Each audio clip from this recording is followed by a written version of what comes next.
আসসালামু আলাইকুম বন্ধুরা, আমি তো চলে আসলাম পাখি আপা আপনাদের।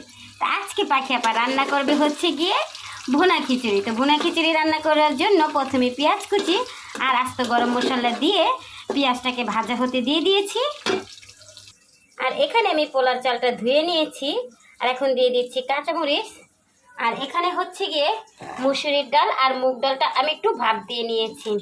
আর আজকে খিচুড়ির সাথে রান্না করব চিকেন সিজলিং। তো সেটার রেসিপিটা আপনাদের সাথে দেখতে থাকেন আপু কিভাবে চিকেন সিজলিংটা রান্না করে।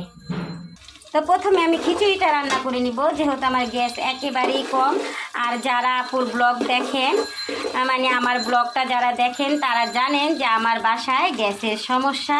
তো আমি এক চুলাতেই রান্না করতেছি, দুই চুলা কিন্তু এক চুলাতে রান্না করতেছি। তো পেঁয়াজটা একটু ভাজা হোক, খিচুড়িটা রান্না করার পর তারপরে হচ্ছে গিয়ে চিকেন সিজলিংটা রান্না করব। এখানে তো পেঁয়াজটা ভাজা হওয়ার পর আমি রেগুলার যে মশলাটা খিচুড়িতে ব্যবহার করি সেই মশলাটা দিয়ে দিয়েছি গরম মশলার গুঁড়া। আর দিয়ে দিয়েছিলাম হলুদের গুঁড়া, মরিচের গুঁড়া, আদা রসুন বাটা, গরম মশলার গুঁড়া, ধনিয়ার গুঁড়া, ভাজা জিরার গুঁড়া, আর দিয়ে দিয়েছি লবণ। তো মশলাটা আমার কষানো শেষ, আমি ভালো করে একটু কষিয়ে নিয়েছি। তো এখন আমি দিয়ে দিব ধুয়ে রাখা পোলার চালটা। তো পোলার চালটা আমি একটু কষিয়ে নিলাম নেড়ে চেড়ে মশলার সাথে। তো এখন আমি দিয়ে দিব আমার পরিমাণ মতো পানি। তো পানিটা দিয়ে আমি একটু ঢেকে দিব। বলক আসার পর আমি সিদ্ধ করে রাখা ডালটা, মুসুরির ডাল আর মুগ ডালটা আমি একটু ভাপিয়ে রেখেছি। তো সেই সিদ্ধ করা ডালটা আমি খিচুড়িতে দিয়ে দেব। যেহেতু ওই ডালটা হচ্ছে গিয়ে সিদ্ধ করা, তো এটা বলক আসে পোলার চালটা, বলক আসলে তারপর আমি হচ্ছে গিয়ে দিয়ে দিব। তো পরিমাণ মতো তো পানিটা আমি দিয়ে দিলাম। তো এখন একটু ঢেকে দিব, বলক আসলে তারপর আমি ডালটা দিয়ে দিব। দেখি খিচুড়িটার কি অবস্থা। খিচুড়িটা তো বলক এসেছে। তো এখন আমি ওই যে ভাপিয়ে রাখা যে ডালটা, ওটাকে দিয়ে একটু নেড়ে জালটাকে কমিয়ে আবার একটু ঢেকে দিব। তো ডালটাকে আমি একটু দিয়ে নেড়ে চেড়ে নিই। তো চালের সাথে ডালটাকে আমি ভালো করে নেড়ে চেড়ে মিলিয়ে নিলাম। তো এখন আমি তার উপরে বসিয়ে রাখবো ঢেকে। তারপর হচ্ছে গিয়ে আমি কিছুক্ষণ রাখলেই 10-20 মিনিট পর ইনশাল্লাহ খিচুড়িটা কমপ্লিট হয়ে যাবে। তো আমি খিচুড়িটা ঢেকে দিলাম। তো আমার খিচুড়িটার তো আর 10-15 মিনিট পর রান্না কমপ্লিট। আর এখানে হচ্ছে গিয়ে আমি সবজিটাকে একটু ভাপিয়ে নিচ্ছি চিকেন সিজলি রান্নার জন্য।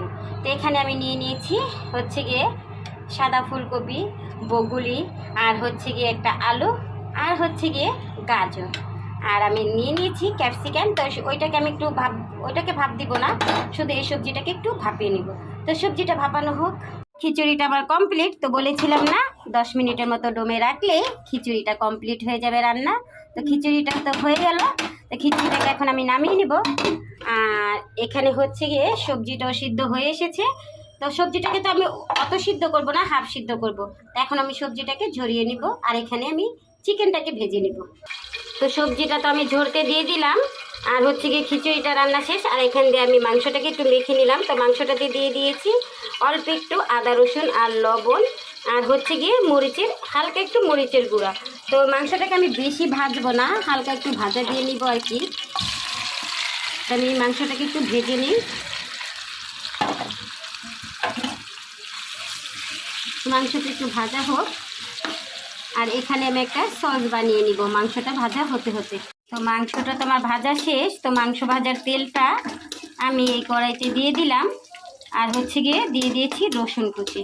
তো রসুনটা আমার একটু ভাজা হোক, একটু ভালো করে একটু ভাজা ভাজা করবো রসুনটাকে।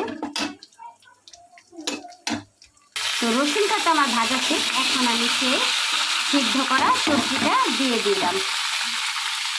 আর দিয়ে দিয়েছিলাম 3টা কাঁচামরিচ। তো বন্ধুরা এখানে আমি এই যে ক্যাপসিকামও কিন্তু দিয়েছি একটা, আর একটা পেঁয়াজ একটু বড় বড় সাইজ করে কেটে দিয়ে দিয়েছি। তো এখন আমি দিয়ে দেবো ভেজে রাখা সেই চিকেনটা। ওই যে বললাম না চিকেনটাকে বেশি ভাজবো না, হালকা ভাজা দিব। তো চিকেনের বুকের মাংসটা আমি নিয়েছি। তো এখন আমি এটা কিছু নেড়ে ভেজে নিব। আর এইখানে হচ্ছে গিয়ে আমি একটা সস বানিয়ে নিয়েছি। তো এখানে আমি দিয়ে দিয়েছি সয়া সস, আর দিয়ে দিয়েছিলাম টমেটো সস আর দিয়ে দিয়েছি লেবু এক টুকরা কেটে রসটা দিয়ে দিয়েছি, এক টুকরা লেবুর রস দিয়েছি, আর দিয়েছি চিনি আর অল্প একটু টেস্টি লবণ। আর লবণটা আমি এখনই দিব না, কারণ হচ্ছে গিয়ে সয়া সসে অনেক লবণ থাকে, তো আমি লবণটাকে একটু দেখে তারপর হচ্ছে গিয়ে লবণ দিব। এখন আমি দিয়ে দিচ্ছি গোলমরিচের গুঁড়া। তো এখানে সাদাটা আর কালো গোলমরিচ দুইটা আমি একসাথেই গুঁড়া করে নেই। আর আমার মনে হচ্ছে আমি লবণটা একটু মুখে দিয়ে দেখেছি যে আর একটু লবণ লাগবে, তো আমার পরিমাণ মতো আমি লবণটা দিয়ে নিলাম। তো এখন আমি একটু ঢেকে দিব। তো এই বাদ বাকি সিদ্ধটা এই সসের পানিতেই হয়ে যাবে। তো চিকেন সিজিলিং রান্নাটা আমার কমপ্লিট। তো এটা হচ্ছে গিয়ে খিচুড়ি পরোটা সব কিছুর সাথে খেতে অনেক মজা লাগবে। আর আজকে তো আমি ভুনা খিচুড়ি রান্না করেছি, তো ভুনা খিচুড়ির জন্য আমি রসালো চিকেন সিজিলিং রান্না করলাম। তো আল্লাহ হাফিজ বন্ধুরা, যদি আমার ভিডিওগুলো একটু ভালো লেগে থাকে তাহলে একটা লাইক, একটা কমেন্ট বা একটা শেয়ার করে ছোটো বোনের পাশে থাকবেন। আল্লাহ হাফিজ, দেখা হবে আমার পরবর্তী ভিডিওতে।